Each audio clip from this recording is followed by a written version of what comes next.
semuanya, jumpa lagi dengan aku dalam sesi pembahasan mengenai penulisan karya ilmiah yang baik dan benar.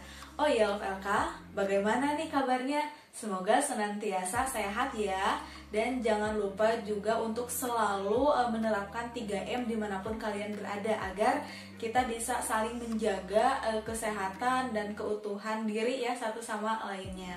Oke? Oke, nah Love LK, berkaitan dengan penulisan karya ilmiah ini, di video sebelumnya aku sudah membahas mengenai langkah-langkah yang harus ditempuh dan juga diperhatikan di dalam penulisan karya ilmiah. Bagi yang belum nonton, tonton dulu ya videonya, sebab di video kali ini aku akan membahas mengenai konvensi penulisan karya ilmiah. Ada yang pernah mendengar istilah konvensi? Nah, sederhananya konvensi ini tuh semacam kesepakatan yang berlaku secara umum. Dengan kata lain, dalam hal ini, dalam kaitannya dengan karya ilmiah adalah aturan atau peraturan yang berkaitan dengan penulisan karya ilmiah yang telah disepakati bersama oleh suatu lembaga. Nah, umumnya berkaitan dengan tata cara atau cara yang digunakan dan juga bahan yang diterapkan di dalam penulisan karya ilmiah ini. Nah, Love LK, perlu diketahui bahwa setiap lembaga atau institusi itu mempunyai konvensi ilmiah yang sama gitu. Kalaupun ada perbedaan, paling ya bedanya satu bagian saja atau dua bagian, dengan kata lain perbedaannya tidak begitu signifikan. Oleh karena itu, apa yang aku jelaskan hari ini bisa menjadi acuan bagi Love LK semuanya dalam mengembangkan karya ilmiah yang Love LK tulis. Nah, di dalam konvensi karya ilmiah ini kita akan membahas mengenai aspek-aspek karya ilmiah ini tuh mencakup beberapa hal, diantaranya ada bentuk karya ilmiah, kemudian perwajahannya seperti apa, penyajiannya seperti apa, penomoran seperti apa, kemudian bagian-bagiannya itu seperti apa, dan juga sampai pada bahan serta jenis kertas yang digunakan. Love LK, berkaitan dengan bentuk-bentuk karya ilmiah ini, LK sudah membahas nih di video sebelumnya, tepatnya di video kedua.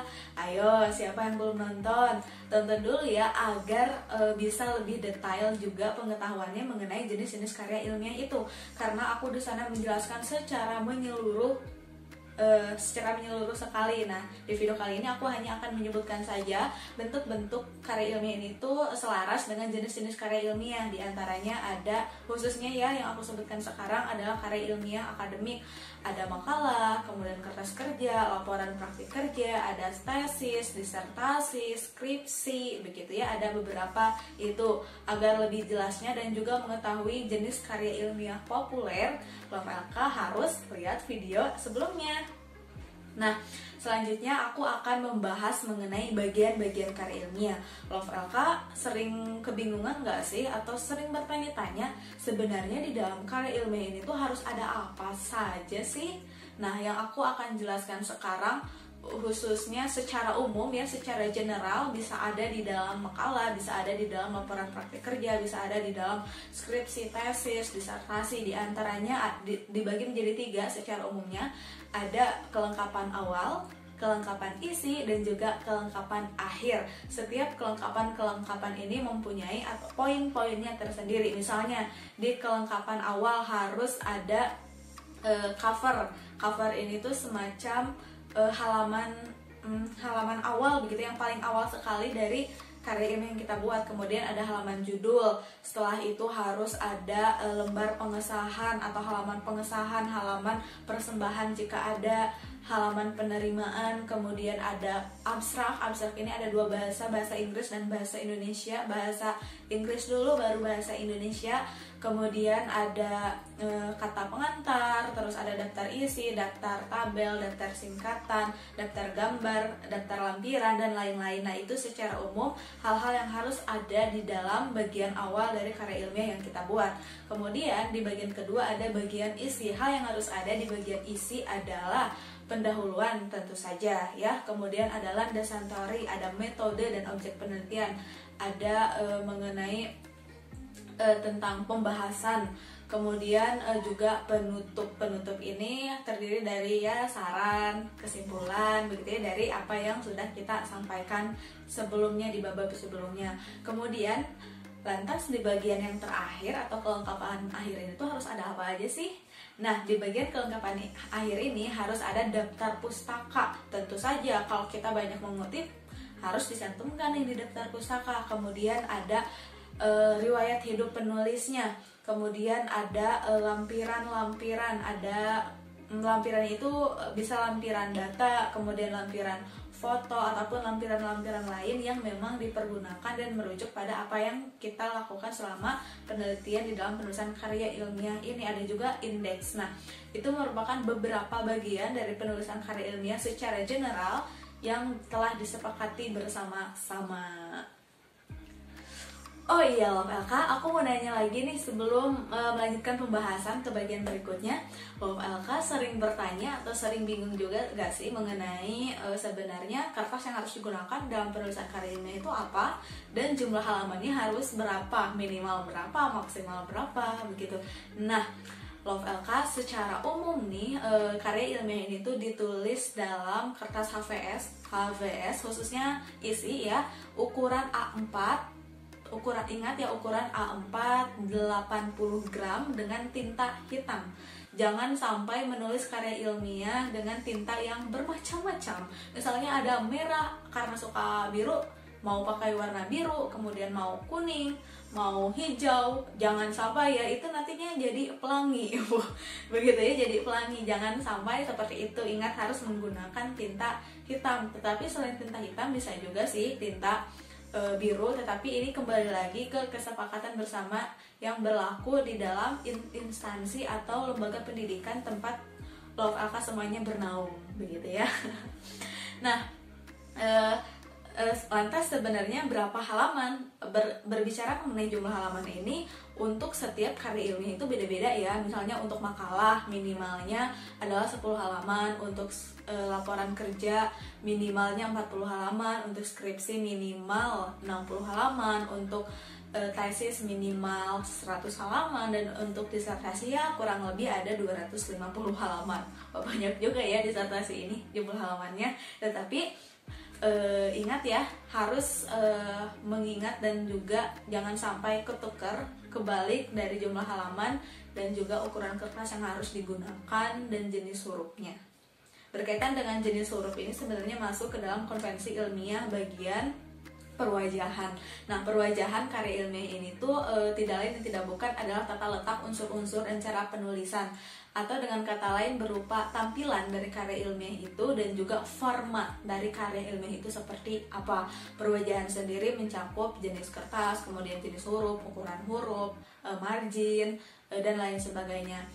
Untuk margin karya ilmiah itu konvensinya adalah 4-4-3-3, atas 4, kiri 4, kanan 3, bawah 3. Jangan sampai tertukar, oke? Jangan sampai dikurangi-kurangi. Tapi ingat, itu juga merupakan suatu konvensi. Nah, untuk jenis huruf sendiri ada 2 jenis huruf yang bisa digunakan oleh Love LK. Di antaranya yang pertama adalah Times New Roman ukuran 12, dan yang kedua adalah Arial ukuran 11. Ingat, ketika Love LK akan menggunakan huruf Times New Roman ukurannya harus 12, dan apabila akan menggunakan huruf Arial ukurannya adalah 11 dengan spasi 2. Karya ilmiah harus spasinya 2 kecuali abstrak. Untuk abstrak sendiri dia beda sendiri ya, ukuran spasinya yaitu 1 spasi, baik itu abstrak dalam bahasa Inggris maupun abstrak dalam bahasa Indonesia. Selain beberapa hal tadi, konvensi lain dalam penulisan karya ilmiah ini adalah dalam hal penomoran. Ayo Love LK masih bingung-bingung nggak nih dalam hal penomoran? Perlu diingat ya Love LK semuanya bahwa penomoran di dalam penulisan karya ilmiah itu ada 3 jenis nomor yang digunakan. Ada Romawi kecil, ada Romawi besar, ada angka Arab. Ayo, siapa yang baru ngeh jika itu adalah nomor-nomor yang digunakan di dalam penulisan karya ilmiah? Nah, nomor-nomor ini tuh mempunyai fungsi yang berbeda, mempunyai cara penulisan yang berbeda untuk bagian-bagiannya. Nah, Romawi kecil ini digunakan untuk menomori kelengkapan awal dari karya ilmiah, mulai dari halaman judul sampai pada daftar lampiran, daftar singkatan tabel, pokoknya kelengkapan awal sebelum menyentuh ke bab itu tuh harus menggunakan nomor Romawi kecil. Sementara itu Romawi besar digunakan untuk penomoran tajuk bab, untuk penomoran judul bab. Setiap bab kan dikasih nomor, misalnya bab 1 pendahuluan, bab 2 landasan teori, bab 3 metode misalkan ya. Nah, angka 1, 2, dan 3 pada kalimat-kalimat atau prasa-prasa tersebut itu harus menggunakan Romawi kapital. Contohnya ada di Romawi kapital atau Romawi besar ya. Contohnya ada di layar ini. Nah, seperti yang aku tampilkan.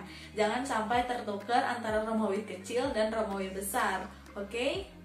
Nah, selanjutnya ada nomor dengan angka Arab. Nah, nomor dengan angka Arab ini digunakan dalam penomoran mulai dari bab 1 sampai pada bagian akhir. Dari bagian akhir itu lampiran-lampiran menggunakan angka Arab. Nah, oh iya loh LK, kadang-kadang yang menjadi pertanyaan itu tentang letak penomoran, iya tidak? Nah, sebenarnya di dalam penulisan karya ilmiah ini tuh nomor ini harus diletakkan di sebelah mana sih? Apakah di kanan bawah, di kanan kiri, kanan kiri maksudnya bawah kiri, kemudian di bawah tengah, ataukah di atas kanan, di atas kiri, di atas tengah. Nah, di dalam penulisan karya ilmiah sendiri, penomoran itu, letak penomoran itu ada dua letak. Yang pertama ada di bagian tengah bawah, dan yang kedua ada di pojok kanan atas atau di tepi batas kanan atas. Penomoran yang berupa huruf kapital dalam judul, misalnya bab 1 pendahuluan, itu kan kapital dan bagian judul utama, maka penulisannya itu, letak nomornya itu ada di tengah bawah. Halaman berikutnya itu di kanan atas atau di tepi batas kanan atas. Setelah selesai kan akan masuk ke bab 2 nih. Nah, letak nomor pada bagian yang bertuliskan bab 2 landasan teori, itu kan ada judul lagi dan kapital. Maka penulisannya itu di bawah tengah lagi. Halaman berikutnya itu kan lanjutan dari pembahasan, maksudnya lanjutan dari penjelasan bab 2 ya. Penomoran atau letak nomornya kembali lagi ke kanan atas, ke pojok kanan atas, dan begitu juga seterusnya. Nah, untuk contoh konkretnya Love LK bisa melihat nih di layar yang sudah aku tampilkan, jadi jangan sampai keliru dan bingung-bingung lagi ya. Oh iya Love LK, hampir saja aku lupa menyampaikan kepada Love LK semuanya. Hal terakhir yang perlu diperhatikan adalah mengenai sistem penomoran. Sistem penomoran yang menggunakan angka Arab maka menerapkan sistem digital. Nah, oleh karena itu angka paling akhirnya itu tidak boleh dibubuhi dengan tanda titik. Misalnya nih 1.1 latar belakang masalah, itu ada di bab 1 berarti ya. 3.2.2 ada peran semantis misalnya. Nah, angka 1 dan angka 2 yang paling akhir itu tuh tidak boleh diberi tanda titik. Kemudian ada pengecualiannya nih, apabila hanya terdiri dari satu angka saja maka harus mencantumkan tanda titik. Misalnya ada 1 titik pendahuluan, 2 titik landasan teori. Umumnya hal yang demikian ini tuh ada di dalam makalah. Oh iya Love LK, apabila ada penomoran sistem digital antara angka, Arab, dan huruf, ini umum sekali ada dan tidak jarang muncul di dalam karya ilmiah begitu, maka penulisannya harus mencantumkan titik seperti yang aku tampilkan di layar juga, ada 3 titik, 2 titik, 2 titik, A titik, begitu ya, jangan sampai keliru. Pokoknya kalau yang angkanya berderet banyak begitu untuk penomorannya, angka semua itu tidak dikasih tanda titik di akhir, di angka yang paling belakang. Tetapi apabila campuran dengan huruf, maka si huruf paling akhir ini tuh diberi tanda titik. Penomoran ini atau sistem penomoran ini Love LK pada dasarnya ini mengikuti kaidah ejaan yang disempurnakan. Nah, Love LK semuanya, itu merupakan penjelasan ringkas sekali ya. Sebenarnya aku ingin menjelaskan secara lebih detail, secara lebih terperinci lagi, tetapi karena terbatas durasi, aku hanya bisa menyampaikan sepintas saja kepada Love LK semuanya. Maka jika ada yang belum paham atau belum jelas, bisa langsung saja ditanyakan di dalam kolom komentar ya. Bagaimana? Sudah pusing? Mulai pusing? Atau sudah pusing banget? Ayo kurangin ya pusing-pusingnya.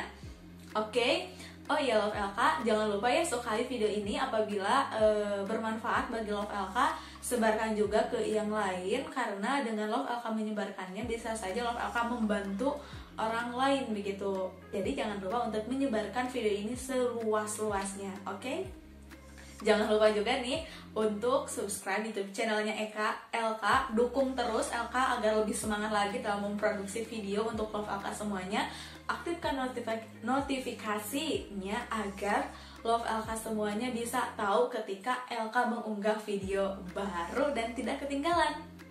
Oke, sampai di sini saja ya. Sampai jumpa di video berikutnya. Dadah.